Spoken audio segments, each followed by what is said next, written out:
अस्सलाम वालेकुम dear student, मैं Zahoor Ali Sarewal, assistant professor government SM degree college टर्नोलाया। डियर स्टूडेंट, आज हमारा जो टॉपिक है वो टॉपिक कौन सा है? स्केलेटल मसल्स के बारे में। सबसे पहले ये जानना ज़रूरी है कि मसल्स क्या हैं। देखिए, हमारे जिस्म के अंदर जो मसल्स होते हैं जिनकी वजह से हम मूव कर सकते हैं, हरकत कर सकते हैं और हमारे जो फेशियल एक्सप्रेशन है इससे कंट्रोल होते हैं। हम हंस सकते हैं, हम खाना खा सकते हैं और हमारे अंदर ब्लड सर्कुलेशन मेंटेन हो सकती है। ये असल में मसल्स के अंदर सलाहियत आती है, मसल्स के अंदर कॉन्ट्रैक्शन और रिलैक्सेशन की वजह से। तो उस मसल्स में तो मुख्तलिफ टाइप्स होती हैं, जैसे स्केलेटल मसल्स होते हैं, स्मूथ मसल्स होते हैं और कार्डिक मसल्स होते हैं। देखिए, आज हमारा जो टॉपिक है इसके अंदर भी स्केलेटल मसल्स के बारे में है। स्केलेटल मसल्स वो मसल्स होते हैं जो प्रेजेंट होते हैं किसके साथ? Associated with the skeletal systems. Skeletal system का मतलब ये जो हमारा ढांचा है, जो हड्डियों का एक पूरा ढांचा बना होता है, उसके साथ एसोसिएट होते हैं। इन मसल्स को हम नाम क्या देते हैं? स्केलेटल मसल्स कहते हैं। Skeletal muscles are the voluntary in action. ये वॉलंटरी इन एक्शन होते हैं। What is the meaning of the voluntary in action? Voluntary in action का मतलब क्या होगा? The muscles these are controlled by the will power. किससे control होते हैं? जो विल पावर से मसल्स कंट्रोल होते हैं। What is the meaning of the will power? Will power का मतलब क्या होगा? विल पावर का मतलब ये है कि ब्रेन से कंट्रोल होते हैं, ब्रेन से रेगुलेट होते हैं।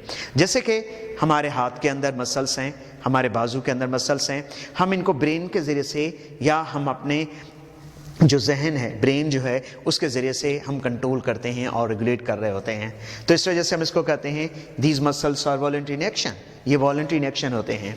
बिल्कुल इसी तरह से skeletal muscles they have the ability to can contract and relax very rapidly. Skeletal muscles जो होते हैं वो बहुत तेज़ी से कॉन्ट्रैक्ट और रिलैक्स होने की सलाहियत रखते हैं। मतलब ये वो मसल्स हैं जिनके अंदर ये तेज़ी से कॉन्ट्रैक्शन रिलैक्सेशन होगी तो हमारे अंदर रेस्पॉन्स जो होता है क्विक पैदा होता है, प्रोड्यूस होता है।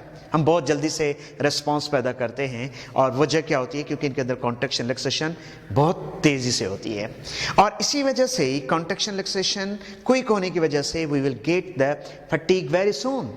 ये मसल्स जो होते हैं वो थक जाते हैं, बहुत जल्दी से थक जाते हैं। वजह क्या होती है? इनके अंदर कॉन्ट्रैक्शन रिलैक्सेशन बहुत तेज़ी से होती है। तो और थकने की वजह यह है क्योंकि उस वक्त मसल्स को हमें ज़्यादा एनर्जी दरकार होती है और वो एनर्जी जो होती है वो मसल्स फिर हासिल करते हैं एनारोबिकली।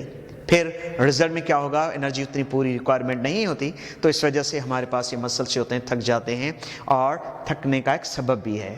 हम पढ़ेंगे, नेक्स्ट लेक्चर के अंदर बात आएगी तो ये बताएंगे और उसमें हम डिस्कस करेंगे डिटेल में।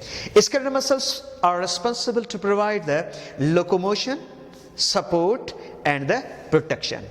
स्केलेटल मसल्स का काम ये होता है हमें हरकत देना, मूवमेंट देना, सपोर्ट करना, लोकोमोशन देना और हमारे तमाम जिस्म के जो ऑर्गन्स हैं स्केलेटल सिस्टम के साथ मिलकर उनको तहफ़्फ़ुज़ देना, प्रोटेक्शन देना। ये काम किसका होता है? स्केलेटल मसल्स का होता है। और स्केलेटल मसल्स जो होते हैं ये मोस्टली कहाँ पाए जाते हैं? Mostly in the limbs. जैसे हमारे फॉर लिम्स, बाजू जो होते हैं, हैंड लिम्स, हमारी लेग्स जो होती हैं, उनके अंदर ये मौजूद होते हैं और प्रेजेंट होते हैं। डियर स्टूडेंट, देखिए स्केलेटल मसल्स की एक हमने बेसिक स्ट्रक्चर बनाई है। इस तरह से हमें स्ट्रक्चर ये नज़र आती है और इसके अंदर आप देखिए स्टेप्स पाई जाती हैं और प्रेजेंट होती हैं। Due to the presence of the steps, इन स्टेप्स की मौजूदगी की वजह से ही हम स्केलेटल मसल्स को हम नाम क्या देते हैं? स्ट्रेटेड मसल्स भी कहते हैं। ये स्ट्रेटेड मसल्स भी कहलाती हैं। तो डियर स्टूडेंट, आज इतना काफ़ी है। इंशाल्लाह हम नेक्स्ट लेक्चर में बात करेंगे स्मूथ और कार्डिक मसल्स के बारे में पढ़ेंगे। आज के लिए खुदा हाफिज़।